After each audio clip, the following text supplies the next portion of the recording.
네, 북한이 어제 발사한 탄도미사일을 북극성 2형 미사일이라고 부르며 발사가 완전히 성공했다고 주장했습니다.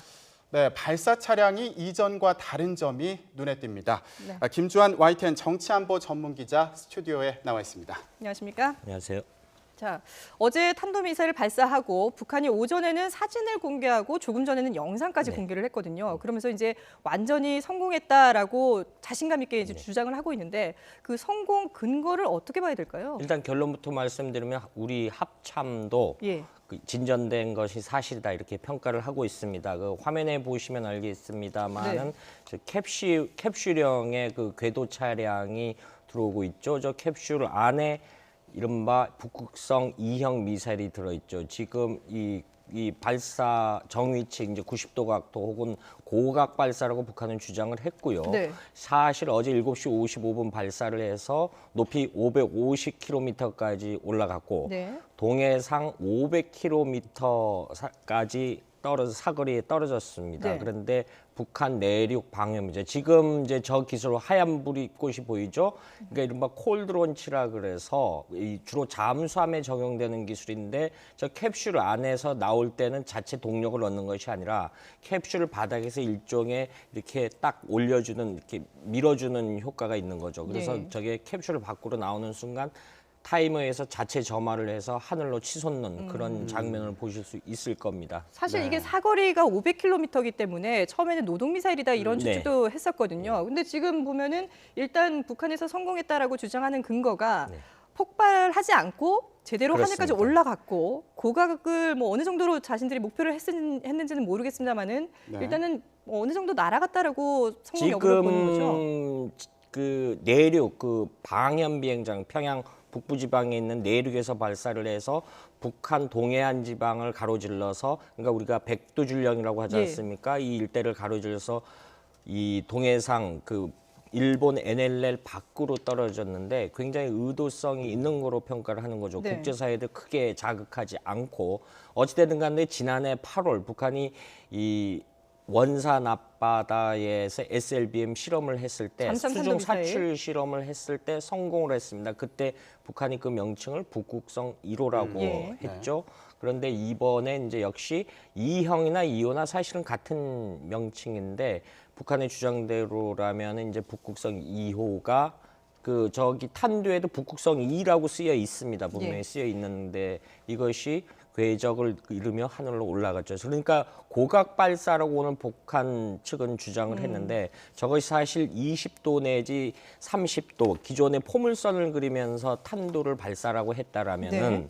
1000에서 한 1200km 정도 이상 날아가지 않았겠느냐라고 이렇게 그 여러 가지 미사일 전문가들이 역산을 하고 있는 거죠. 예. 네, 지금 무수단급으로 분석을 하고 있지 않습니까? 그런데 또 외형을 보면은 무수단 미사일과 또 비슷한데 이 성능에서는 또 많은 차이를 보이고 있다. 이런 일단 평가가 나오죠. 뭐 외형적으로 무수단 미사일이라든가 그 SLBM 그 과거 지난해까지 심포급 잠수함에 탑재하려고 노력하고 있는 그 유형은 거의 형태는 같습니다. 그런데 차이가 있었다. 이번에 화염도 보면 하얀 화염이 저것이 이제 고체 연료를 사용했을 때 나타나는 주요 특징 중에 하나라고 합니다. 네. 그런데 그 작년 8월에 바다에서 쐈을 때도 역시 같은 방식이었는데 이 근거 중에 하나는 구소련의 중거리 잠수함 발사 탄도미사일이 있었습니다.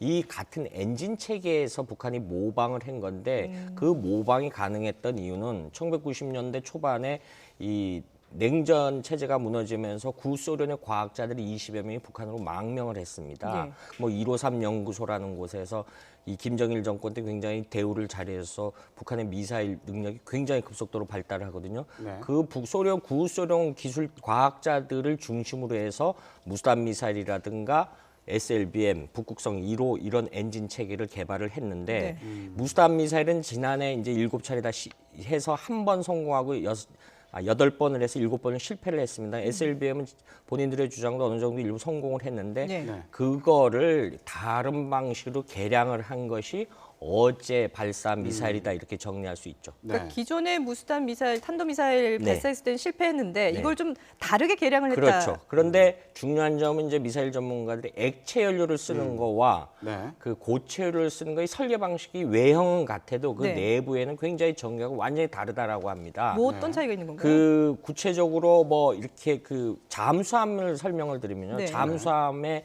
이 미사일을 싣고 다녀야 됩니다. 이걸 액체를 넣으면은 굉장히 산화 작용도 있고 실제 우리가 쉽게 말해서 연료 차량을 갖고 다녀야 되는데 잠수함에서는 그럴 수 없지 않습니까? 그러니까 액체 연료는 주입하고 그렇죠. 바로 발사를 그러니까 시간이 그렇죠. 좀 짧다는 예, 거죠. 그 산화 작용. 그런데 예. 잠수함은 특성상 그러지 못하다는 네. 거죠. 좀 쉽게 설명을 드리면요.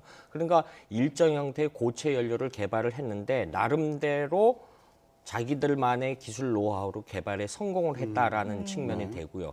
저것이 어제 미사일이 하늘로 치솟았다라는 증거는 그것이 육상에서 적용을 했는데 가능해졌다. 네. 우리로 말하면은 지대지 미사일을 성공을 한 겁니다. 그러니까 이 서방의 기준으로 보면 IRBM이라 근데 중거리 탄도 미사일이 성공을 했고 북한 역시 중장거리 미사일이다. 그 근거는 1000km에서 5000km 날아가는 것을 기본적으로 중거리 미사일을 하고 5000km 이상 날아가는 거를 우리가 많이 들었던 ICBM, 대륙간 탄도 미사일이라고 분류를 합니다. 네. 네. 그것에 어느 정도 성공을 했다라는 데 있어서 굉장히 주변국들이 긴장을 하고 있는 거죠. 지금 고체 연료를 사용했을 때 어떤 점이 다른지 설명을 하셨는데 아까 저희가 처음에 말씀드렸던 게 발사 차량도 이전과 다르다 이렇게 설명을 드렸거든요. 이건 어떤 의미가 있다고 생각하세요? 북한의 이 TEL이라 그래 이동식 발사 차량 바퀴에다 실어 가지고 이제 이동식 발사 차량이 있는 근거 중에 하나는 이른바 2차 보복 공격을 받을 때 그걸 피하기 위해서 은닉 수단이거든요. 그런데 눈에 띄는 것은 바퀴형이 아니었다. 지금 보면은 무한궤도형, 이른바 캐터필러라고 하죠. 전차 바퀴처럼 형태가 됐는데 겨울에 이제 고무바퀴는 차량형이 일반적으로 이 눈이 많이 오면 못 가는 경우가 네. 많이 있죠. 저거는 산악 지역에 마음대로 가시고. 근데 눈에 띄는 점은 네.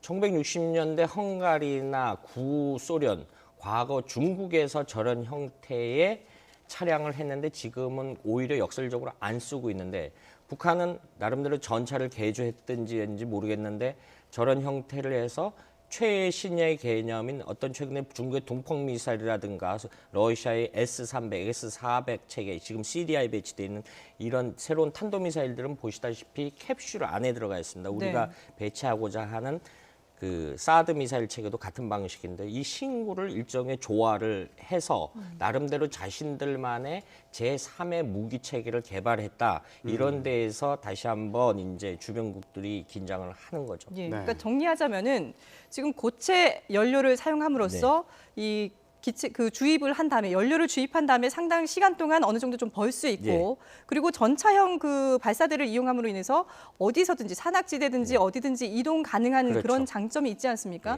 그러다 보면 우리로서는 좀 이걸 발견하기가 쉽지 않다라는 단점이 있을 것 같은데 사실 어제 발사한 부분은 7시 55분에 오전에 발사를 했는데 우리가 인지한 시점은 7시 57분 아니겠습니까? 그렇죠. 상당히 빨리 이 파악을 했습니다. 그러니까 이렇게 봐야 되죠. 그 지금 말씀하신 것처럼 액체 연료를 주입하면 북한이 과거 광명성 3호라는 그 동창리 미사일 기지에서 세워놓고 그 액체 연료를 주입을 합니다. 네. 이게 굉장히 하얀 연기, 냉각이 굉장히 영하 한 250도 되는 가스를 주입하기 때문에 발생을 하는데 이건 단점은 이제 산화가 된다라는 거죠. 그래서 세워놓고 어느 정도 그 최소 일주일 안에 쏴야 되는데 네. 이거를 전술 미사일에 동원을 한 때 보면 1시간 반 내지 3시간 정도 일부 주입 차량이 와서 주입을 해야 되는 걸 우리 위성이나 한미 정보자산으로 탐지가 가능하다라는 거죠. 예. 그런데 지금 이동식 발사 차량은 전혀 한미 그 정보자산으로 사전 징후를 파악하지 못했던 거로 전해지고 있습니다. 지금 말씀하신 것처럼 발사 이후에 궤적을 그리고 날아가는 네네. 거를 우리 이지스함에서 포착을 한 거지 사전에 지금 방연 비행장 근처에서 어떤 발사를 하려고 이동 시차가 한다. 한다 예. 이것이 탐지가 안 됐다라는데 굉장히 문제의 심각성이 있는 거죠. 그럼 우리는 대응책을 어떻게 해야 지금 됩니까? 그런데 그런데 이제 결국은 이제 우리는 방어 체계 개념이기 때문에 유사시에 이제 북한도 저것이 이제 쏘게 되면은 전쟁이 발발했다라는 가정이죠. 저기 쏘게 되면 반드시 전쟁 요인이니까요. 네. 그런데 저것이 이제 휴전선 고도를 500km 내실 때 날아올 때 이렇게 줄여서 우리가 그때 이제 패트리나 사드 체계를 요격을 한다 이제 그런 개념을 갖고 있는 거죠. 예, 알겠습니다. 사드 체제 그래서 다시 한 번 더 논란이 가중되지 않을까 싶습니다. 네, 김주환 YTN 정치안보 전문기자와 함께 얘기 나눠봤습니다. 잘 들었습니다.